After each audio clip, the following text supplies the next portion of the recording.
नमस्ते प्यारे साथियों, आपका एक बार फिर से स्वागत है कक्षा 8 विषय गणित अध्याय 11 सीधा और प्रतिलोम समानुपात की एक्सरसाइज 11.2 जो कि आपके प्रतिलोम समानुपात से संबंधित है। तो चलिए देखते हैं प्रतिलोम समानुपात क्या होता है।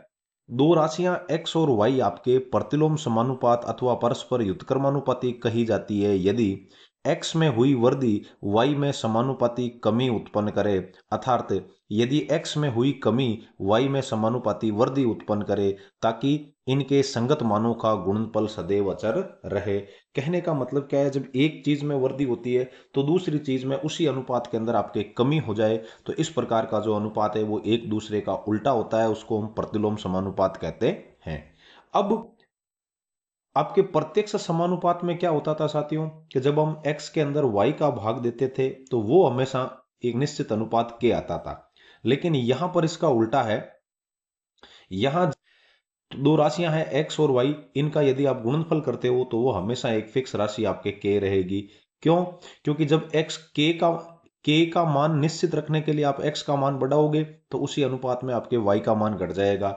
जैसे कोई भी दो संख्याएं हैं जिनका गुणनफल 50 है, अब आप पहली संख्या को जैसे 25 रख रहे हो और दूसरी को 2 रख रहे हो तो 25 दूनी 50 होता है। जैसे ही आप यहाँ 2 को बढ़ा करके 5 कर दोगे तो ये ऑटोमेटिक 10 हो जाएगा, फिर इसको बढ़ा करके आप 10 कर दोगे तो ये 5 हो जाएगा।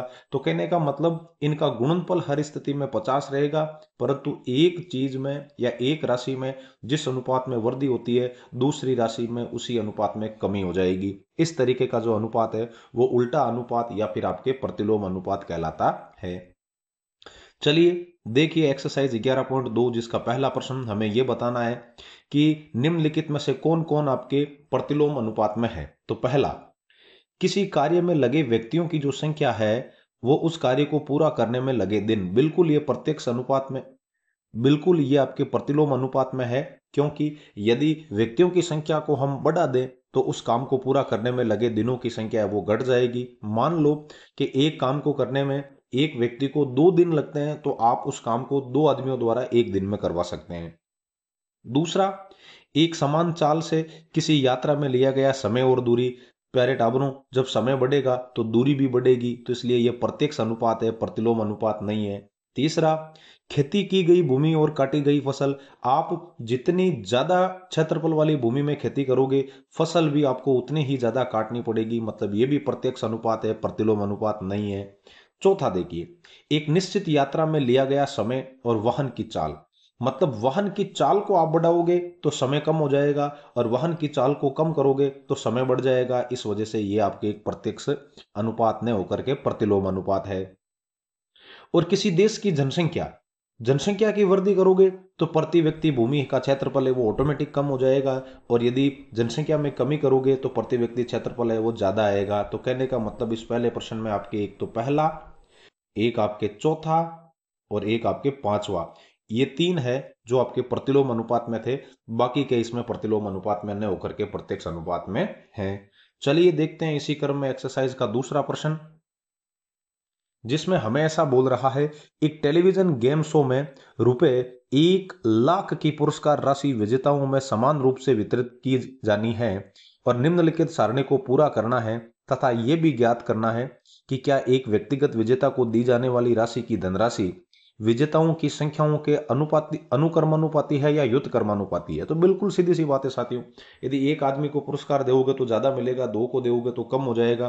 तो कहने का मतलब है यहां इसको इस तरीके से लिख सकते हैं, विजेताओं की संख्याओं को लिखे x से और प्रत्येक विजेता को मिली पुरस्कार राशि को लिखें y से।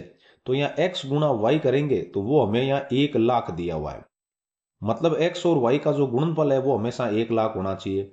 अब ये क्या कर रहा है, x का मान 1 ले रहा है तो उस स्थिति में आपके जो y का मान है वो सीधा ही 1 लाख हो जाएगा।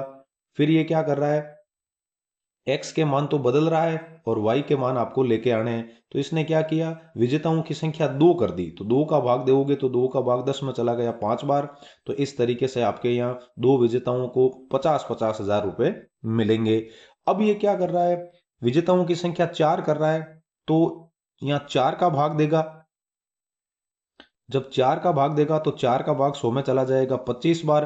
तो कहने का मतलब यहाँ आपके प्रत्येक बार है प्रत्येक विजेता को 25-25 हजार रुपए मिलेंगे। उससे अगली स्थिति में जब ये 5 का भाग देगा तो 1 लाख में 5 का भाग देगा तो प्रत्येक को 20-20 हजार रुपए मिलेंगे साथियों। उससे अगले में ये 8 बार भाग देगा तो 8 का भाग है वो 1 लाख में 12,500 बार जाएगा तो आपके यह बार प्रत्येक को 12,500 रुपए मिलेंगे। फिर जब विजेताओं की संख्या ये 10 कर देता है तो प्रत्येक को आपके 10-10 हजार रुपए मिलेंगे इसी तरीके से। और यदि विजेताओं की संख्या 20 कर देता है तो प्रत्येक विजेता को यहाँ 5-5 हजार रुपए मिलेंगे।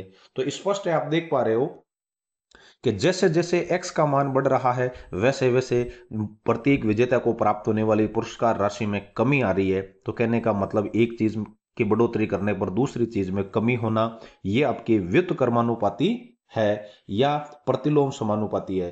तो उम्मीद है आपको यह समझ में आया होगा। हमने सारणी भी भर ली, तरीका यही है। अगली बार जब आप y का मान लाना है तो ये तो 1 लाख है ही, इसमें आपको क्या करना है, यहाँ 4 के बजाय जब आप 5 का भाग देंगे तो 5 का भाग देंगे तो 100 में चला जाएगा आपके 20 बार और पीछे 3 जीरो लगा देंगे तो प्रत्येक को 20-20 हजार रुपए मिलेंगे। अगली बार जब आप 8 का भाग देंगे तो 12,500 हो जाएंगे, 10 का भाग देंगे तो 10,000 हो जाएंगे और 5 का भाग देंगे तो 5,000 हो जाएंगे। इस तरीके से आपको इसको करना है।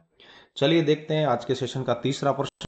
तीसरे प्रश्न में बोल रहा है आपको कि रहमान तीलियों या डंडियों का प्रयोग करते हुए एक पहिया बना रहा है। वह समान तीलियां इस प्रकार लगाना चाहता है कि किन्हीं भी क्रमागत तीलियों के बीच के युग्मों का कोण है वो हमेशा बराबर रहे। तो कहने का मतलब यहाँ तीलियों की संख्या को यदि मैं x से लिख दूं और क्रमागत तीलियों के बीच के कोण को y से लिख दूं तो 4 तीलियों के लिए जो कोण है वो 90 डिग्री आ रहा है। तो x को y से गुणा करवाऊं तो 360 डिग्री आ रहा है, नमचौक 36 से। और फिर तीलियों की संख्या जब मैं 6 ले लेता हूं तो प्रत्येक दो तीलियों के बीच का जो कोण है वो 60-60 डिग्री आ रहा है। तो ये आपके जैसे जैसे तीलियों की संख्या बढ़ेगी क्रमागत तीलियों के युग्मों के बीच का जो कोण है वाई वो घटता जाएगा। तो ये कैसा अनुपात है, ये आपके प्रतिलोम अनुपात है। तो पहले का आंसर हो गया, क्या तीलियों की संख्या और क्रमागत तीलियों के किसी युग्म के बीच के कोण का प्रतिलोम समानुपात है? बिल्कुल है, तो हाँ। अब देखो आगे आपसे क्या बोल रहा है, ये सारणी पूरी करवा रहा है। 8 है, 8 तीलियां लें तो कितने कितने का कोण आएगा, 10 तीलियां लें तो कितने का कोण आएगा और 12 तीलियां लें तो कितने का कोण आएगा। तो हमारे पास तीलियों की संख्या बढ़ने पर कोण कम हो रहे हैं तो इसका मतलब ये प्रतिलोम समानुपात से, प्रतिलोम समानुपात से। प्रतिलोम समानुपात से क्या होता है, दोनों राशियों का गुणनफल सदैव बराबर रहता है। तो x गुणा वाई को मैंने लिख दिया यहाँ 4 गुणा 90। अब मुझे y की वैल्यू लानी है, तीलियों के बीच के क्रमागत कोण लाने हैं और x का मान मुझे यहाँ दिया हुआ है। तो यहाँ हमने ले लिया x बराबर 8 लेने पर। तो जैसे ही आप x बराबर 8 लेंगे या y बराबर आपके पास हो जाएगा 4 गुणा 90 और उसमें 8 का भाग देंगे तो 4 का भाग 8 में 2 बार और 2 का भाग 90 में चला गया 45 बार। तो 8 तीलियां लेने पर प्रत्येक दो तीलियों के बीच का जो कोण है क्रमागत तीलियों के बीच का कोण 45 डिग्री हो गया। अगली बार जब x बराबर आप 10 लेंगे तो जैसे ही 10 लेोगे तो y बराबर हो जाएगा आपके पास ये 4 गुणा 90 बटा 10 साथियों। 10 का भाग 90 में चला गया 9 बार तो ये हो गए नमचौक 36 डिग्री। तो दो क्रमागत तीलियों के बीच का जो कोण है वो 36 डिग्री हो जाएगा। इससे अगली स्थिति में x बराबर जब आप 12 लेंगे तो y का जो मान है वो 4 गुणा 90 और बटे हो जाएंगे अपने 12। 4 का भाग 12 में 3 बार और 3 का भाग 90 में चला जाएगा 30 बार। तो प्रत्येक दो क्रमागत तीलियों के बीच का कोण है वो यहाँ 30-30 डिग्री आ रहा है। तो इस तरीके से हमने इस सारणी को पूरा कर लिया। चलिए देखते हैं इसका दूसरा प्रश्न। हमें ऐसा बोल रहा है, यदि तीलियों की संख्या 15 तीलियों वाले एक पहिए के क्रमागत तीलियों के किसी कोण का युग्म ज्ञात करना है। मतलब हमें यहाँ x बराबर 15 लेना है। तो x बराबर 15 लेने पर y कितना आता है वो फाइंड आउट करना है। तो y बराबर अपने पास वही शुरुआत से हम जानते हैं 4 गुणा 90 बटा x की जगह 15 कर देंगे तो 15 छकड़ी हो जाएगा 90 और 9 को 4 से गुणा करोगे तो 24 डिग्री कोण आएगा साथियों। चलिए अब देखते हैं अपन इसका आखिरी तीसरा प्रश्न। वो बोल रहा है, यदि क्रमागत तीलियों के प्रत्येक युग्म के बीच 40 डिग्री का कोण है तो आपको ये बताना है कि आवश्यक तीलियां कितनी है। तो चलिए इस प्रश्न को हम लोग यहीं कर लेते हैं। इस बार हमें y का मान है वो 40 दे दिया साथियों, तो कोई प्रॉब्लम नहीं है। इस बार x बराबर हो जाएगा आपके पास 4 गुणा 90 और बटा यहां कर देंगे हम लोग y को भाग में भेज देंगे 40 डिग्री को। अब आप देख रहे हैं 4 का भाग 40 में चला जाएगा 10 बार और 10 90 को काट देगा आपके 9 बार साथियों। 10 90 को काट देगा 9 बार या 10 का भाग 90 में चला जाएगा 9 बार। तो चौथे में हमें 9 तीलियों की आवश्यकता होगी। तो चलिए देखते हैं अगला प्रश्न चौथा। उम्मीद है आपको यह समझ में आ रहा है। चौथा प्रश्न हमें बोल रहा है साथियों, यदि किसी डिब्बे की मिठाई को 24 बच्चों में बांटा जाए, तो यहां मैंने बच्चों की संख्या 24 ले ली, तो प्रत्येक बच्चे को आपके कुल 5 मिठाइयां प्राप्त हो रही है। तो कुल मिठाई अपने 24 इंटू 5 120 पीस हो गए। अब आगे प्रश्न बोल रहा है यदि बच्चों की संख्या में 4 की कमी की जाए, तो बच्चे पहले 24 थे, अब 4 कम करने पर बच्चे हो गए 20, तब आपको प्रत्येक बच्चे को कितनी मिठाई मिलेगी ये लेकर के आना है। तो हमें यह मालूम होना चाहिए कि बच्चों की संख्या घटने पर प्रति बच्चा मिठाई की संख्या है वो बढ़ेगी, अतः यह प्रतिलोम समानुपात है। तो ये बच्चों की संख्या x को जब मैं प्रति बच्चे मिठाई से गुणा कराऊं y से, तो कुल मिठाई है वो 24 गुना 5 अपने 120 होनी चाहिए। तो यह मुझे x का मान तो दूसरी कंडीशन में 20 दे दिया 4 बच्चे कम करके, लेकिन y का मान नहीं दिया है। तो कोई बात नहीं, y का मान आपके पास यहां से आ जाएगा। तो इस तरीके से हमें y का मान लाना है। तो y के गुणा में जो 20 है उसको उधर भाग में भेज देते हैं। तो 24 गुना 5 बटे हो गए आपके पास 20। 5 का भाग 20 में चला गया 4 बार और 4 का भाग 24 में चला गया 6 बार। तो कहने का मतलब 4 बच्चे कम करने पर प्रत्येक बच्चे को अब आपके मिठाई के 6 पीस प्राप्त होंगे। तो y बराबर आपके पास कितना है यहाँ 6 साथियों। तो उम्मीद है आपको ये बिल्कुल आसान प्रश्न था, समझ में आया होगा। चलिए देखते हैं अगला प्रश्न। चलिए हमें प्रश्न बोल रहा है, एक किसान की पशुशाला में आपके 20 पशुओं के लिए 6 दिन का जो आपके भोजन है वो पर्याप्त है। तो बस पशुओं की संख्या हो गई आपके पास 20 और उनके लिए खाना चलेगा 6 दिन। यदि पशुशाला में 10 पशु और आ जाए, तो पहले 20 थे अब हो गए 30, तो ये जो मतलब आपके भोजन है वो कितने दिन पर्याप्त रहेगा। तो कहने का मतलब जैसे ही पशुओं की संख्या बढ़ेगी, भोजन के या चारे के पर्याप्तता के दिनों की संख्या घट जाएगी, अतः यह प्रतिलोम अनुपात है। तो प्रतिलोम अनुपात क्या कहता है कि पशुओं की संख्या को आप गुणा करोगे चारे के पर्याप्तता के दिनों से, यह हमेशा बराबर रहेगी। तो हमने यहाँ कर दिया 20 गुणा 6। हमारे पास प्रश्न बोल रहा है आप पशुओं में x की जगह 10 बढ़ा करके आप 20 की बजाय 30 कर दो, तब ये चारा कितने दिन चलेगा वो हमें लेके आना है। तो y का y और यह है 20 गुणा 6, और जैसे ही मैं इसमें 30 का भाग दूंगा साथियों, 30 का 10 का भाग इसमें चला गया 2 बार, और 10 का भाग आपके 30 में चला जाएगा 3 बार, और 3 का भाग आपके 6 में चला जाएगा 2 बार, और 2 को 2 से गुणा करोगे। तो इस तरीके से जो चारा 20 पशुओं के लिए 6 दिन चल रहा था, वो आपके 30 पशुओं के लिए केवल 4 दिन चलेगा साथियों। उम्मीद है आपको ये प्रतिलोम अनुपात वाले प्रश्न आसानी से समझ में आ रहे हैं। चलिए देखिए अगला प्रश्न।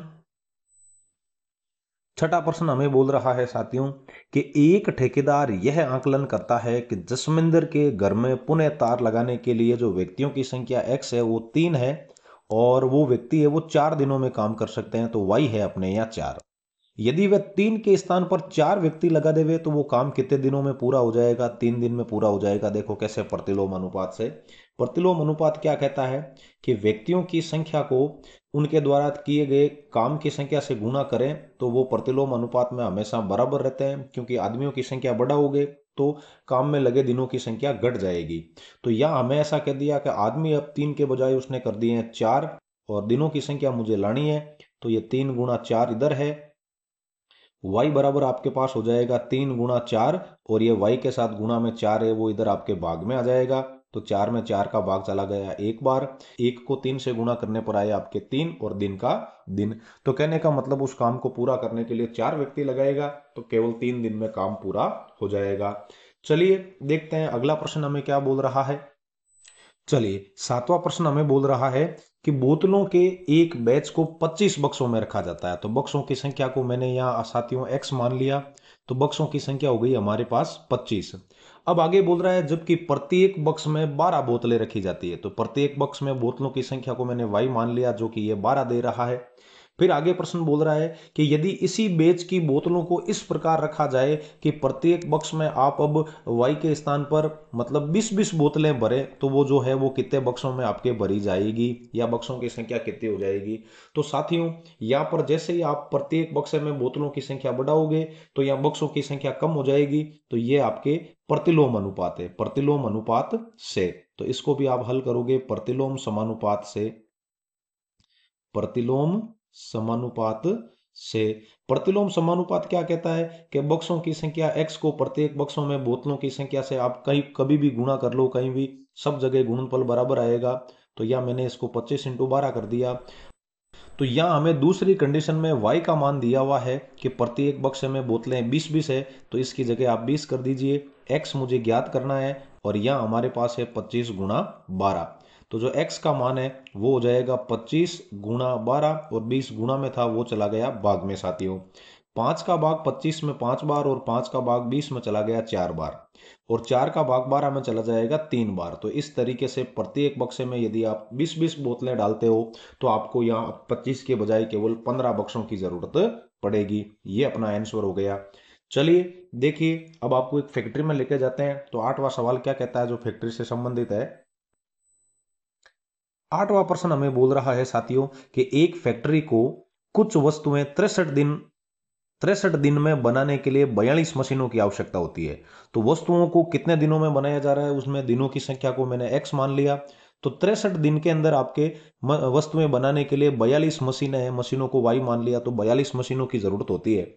अब प्रश्न बोल रहा है मुझे वस्तुएं है जल्दी जल्दी बनानी है, तो 63 के बजाय 54 दिनों में ही बनानी है। तो इसके लिए होगी y, वो मुझे ज्ञात करना है। मतलब जब आपको दिनों की संख्या कम करनी है तो वहां वस्तुओं की संख्या बढ़ानी पड़ेगी। तो ये प्रतिलोम समानुपात है। तो प्रतिलोम समानुपात में वस्तुओं की संख्या और मशीनों की संख्या का गुणनफल है वो हर परिस्थिति में बराबर रहेगा। तो x × y इक्वल्स टू मैंने यहाँ 63 × 42 कर दिया। अब आप देख पा रहे हैं कि मुझे यहाँ x की जगह नई स्थिति में 54 दे दिया और y मुझे ज्ञात करना है। तो कोई प्रॉब्लम नहीं है, y आसानी से आ जाएगा। y का तो y और बराबर में इधर है आपके पास 63 × 42 और y के साथ गुणा में जो 54 है वो इधर भाग में आ गया। अब मैं देख पा रहा हूं कि आपके 9 का भाग 63 में तो जाता है 7 बार और होता है आपके 6 बार और 6 का भाग आपके 42 में जाता है 7 बार। तो यहाँ सातों साथी 49 मशीनों की आवश्यकता होगी। तो नई स्थिति में आपको 63 दिन के बजाय 54 दिन में काम करवाना है। तो पहले 42 मशीनें थी, अब 7 मशीनें और लगाओ। इस तरीके से 49 मशीनों के द्वारा वो काम है वो आप 54 दिन में करवा सकते हैं। चलिए देखते हैं अगला प्रश्न आपसे क्या बोल रहा है।